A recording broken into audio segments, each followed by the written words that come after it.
Hey, what's up guys? Jake from Tech here, back with another video. And as you guys know, we just finished Sarah's Phanteks Evolve Shift build.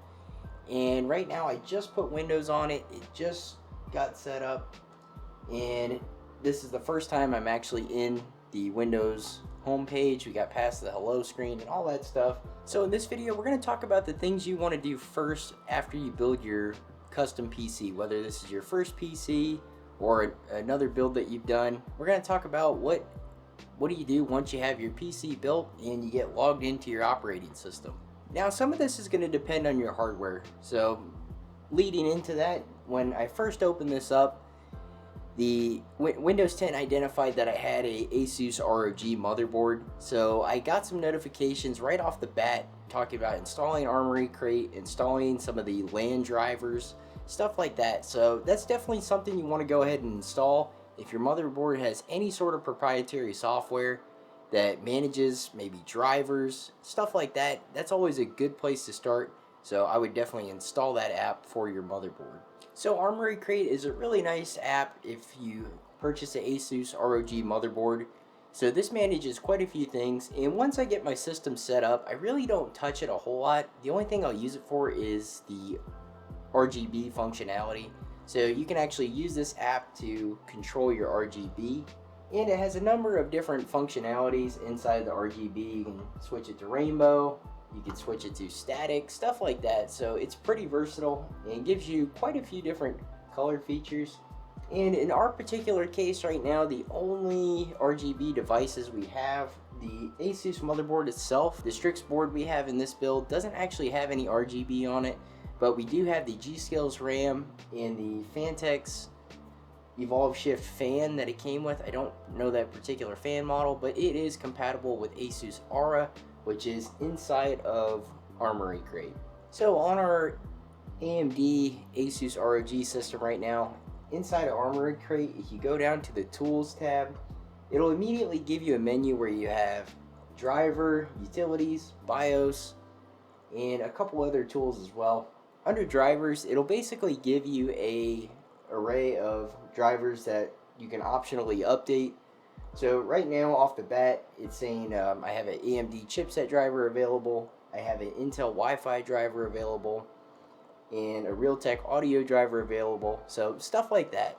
I was a little bit hesitant right off the bat because when I saw this, that it says Intel Wi-Fi drivers and stuff like that saying Intel, we are running an AMD system, but those NIC cards and wireless NIC cards that we have on the system are actually probably Intel made and soldered onto this AMD motherboard. So I'm going to go ahead and select those particular drivers and go ahead and get them installed.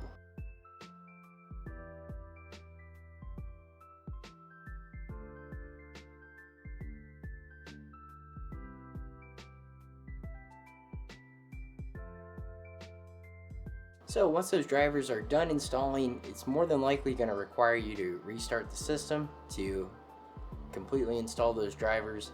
So we're going to go ahead and do that right now. So the system rebooted and now we are successfully back into Windows, and it looks like all of our drivers for our motherboard and CPU are up to date. From here, the next best thing to do is to install some software that will manage your graphics card. And in this case, we have an NVIDIA graphics card, so I always find it's best to install GeForce Experience, as GeForce Experience has a lot of cool features in it, but most importantly, it'll manage our drivers and make sure our graphics card is always up to date with the best drivers. So once you run the downloaded exe for NVIDIA GeForce Experience, it'll prompt you to log in, and then once you get in, it'll ask you if you want to start a tour. In this case, I know this software pretty well, so I'm just going to skip the tour for now. And it'll basically open up a home screen where it detects all your games and tries to provide features within those games. Some of the features that NVIDIA GeForce Experience has is like screen recordings, FPS counter, little things like that. And there's a few other ones with the newer RTX cards right now. So once you're in, you can go to the Drivers tab up on the top of GeForce Experience. And usually then it'll detect right away whether you have a driver update. It'll be right at the top, and I'll show you guys some footage of that. And it'll basically say the version, the release date, stuff like that. and a option to download it. So we're just going to go ahead and hit download, and right now ours is downloading. You might see your system, your screen flash a couple times, stuff like that, and that's basically because it is editing the current drivers on your GPU. So that's totally normal, and it might require a restart at the end of it. So once the download's complete, it'll ask if you want to do an express installation or a custom installation. Usually I just go with the express installation, and when you click that and accept it, it'll start installing those new drivers onto your system.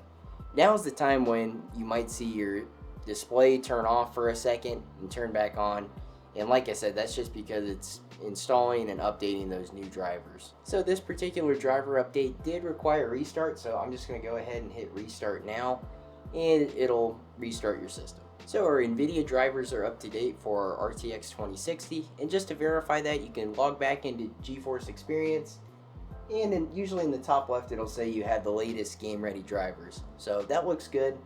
From here, I'm going to double check and make sure that our Windows 10 is up to date.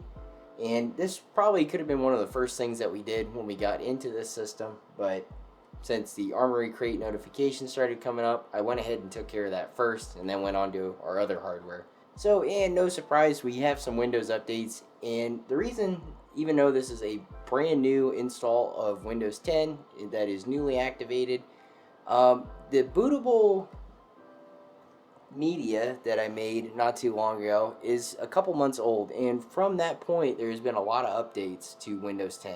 Obviously this is out of date almost as soon as you create your new installation media, so we're going to go ahead and install these new updates, and most of the time it's just security patches and stuff like that. So once all those updates go through, it is going to request a restart after all the updates are downloaded, and a lot of times the restart will go ahead and finish the install on some of those updates. Now I know this is kind of a drag for a lot of people because once they build maybe their first system or another system, they want to get those games installed and just start playing immediately. So after building your system, this is the best course of action to take, because in the case of Windows updates, you're going to have the latest security updates, so your system will be a bit safer. And when it comes to your hardware, your system will be much more optimized for all the games you want to install on it, especially when it comes to those graphics card updates.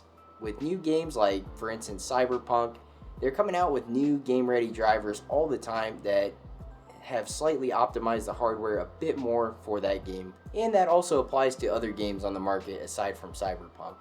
So now for the third time, we are rebooted and back into our system, and our Windows should be up to date. So now that we got the operating system updates taken care of, we have all of our hardware updates taken care of, now we can actually start installing applications of our choice.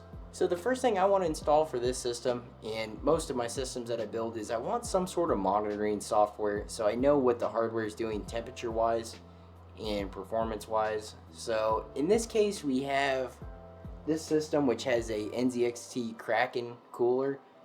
So I'm going to go ahead and install NZXT Cam, which Cam is a proprietary NZXT software. You don't have to have their hardware to use it, but it has some really good tools in there for monitoring your GPU, CPU temperature and utilization, stuff like that. And for this system, we can make some changes to the cooler that we have. So when you install the NZXT Cam EXE onto your system, when you open up this software, it gives you a couple options. Usually for me, I just log in as a guest.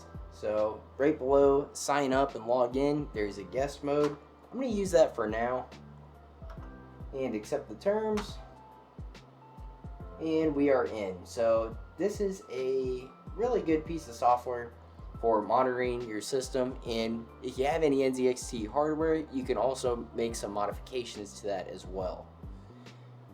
So I like this compared to Hardware Monitor because Hardware Monitor has a lot of really great in-depth readings of your system, which I really like, but it's kind of difficult at a glance just to look up and see what your system's doing if you're like in a game or something like that.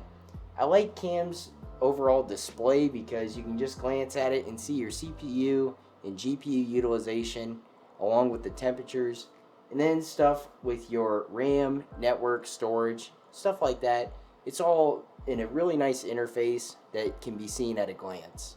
This software has also a really nice system specs tab. When you click on that, it'll basically give you a rundown of your hardware. So it'll say your CPU, GPU, motherboard, RAM, storage, audio, and then what type of network you're connected to, whether it's via Wi-Fi or LAN connection. So it is a really nice put together system. So I definitely recommend it, even if you don't have NZXT hardware of any sort. Like I said, you can download this for free, and it's a great little utility. Now, if you guys are looking for a software to particularly overclock your graphics card, and no matter what make or manufacturer it is, I typically use MSI Afterburner. I've had really good luck with it, and in our case here we have a Founders Edition GPU, so it'll pick that up and we're able to modify the clocks and all sorts of voltage adjustments and any other adjustments we want to make to our graphics card, along with some graphics card monitoring. Now, installing MSI Afterburner is pretty easy. All you have to do is download it from MSI's website. It'll give you a zip file. Just extract it and click on the Setup EXE, and it'll basically take you through a wizard to install it.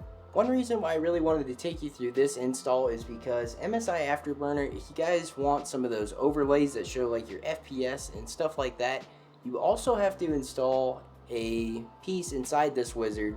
So you just have to have it checked off, which is called Rivia Tuner Statistics Server. So you want to have that checked off because that'll give you those extra features inside of MSI Afterburner to monitor your system while you're in a game and stuff like that. So when you install Afterburner in the Rivia Tuner Statistics server, it's kind of like running through two separate wizards under one setup.exe. So you will have two wizards pop up, but one is for the Rivia Tuner Statistics server and the other is for Afterburner. So if you see two pop up and you're kind of confused about it, that's just what that's for.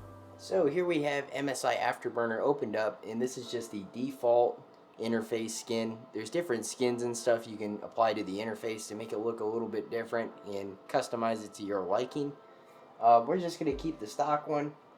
So basically this will have different statistics for your graphics card, and as you can see, it's picked up our RTX 2060, and it also has picked up the driver version of that graphics card.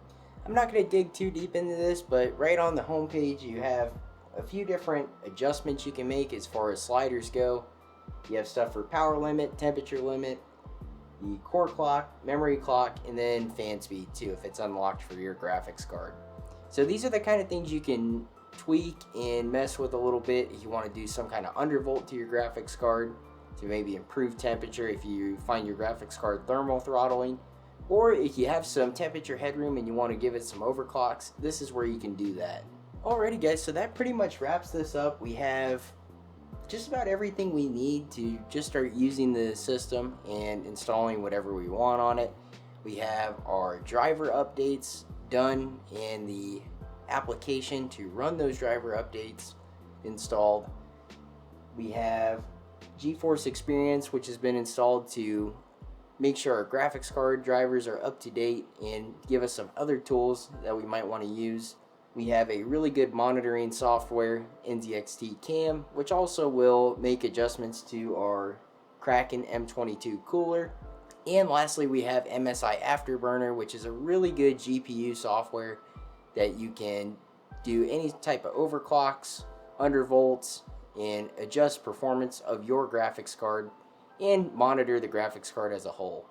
So I really wanted to make this video to kind of give a little guide on what to do after you build your system, after you install your operating system, because it might be one of those points for a new builder where it's like, what do I do next? And you can just start installing games and Steam and all that stuff, but it's really best to get all of your hardware drivers up to date, get Windows up to date before you start doing all of that.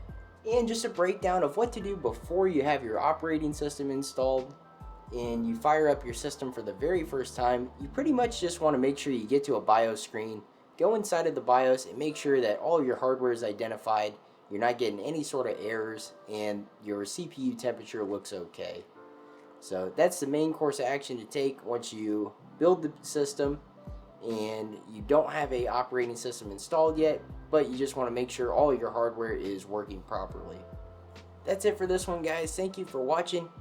If you found this video helpful and enjoyed it, make sure to drop a like on it, and if you want to see more tech related videos like this one, be sure to subscribe.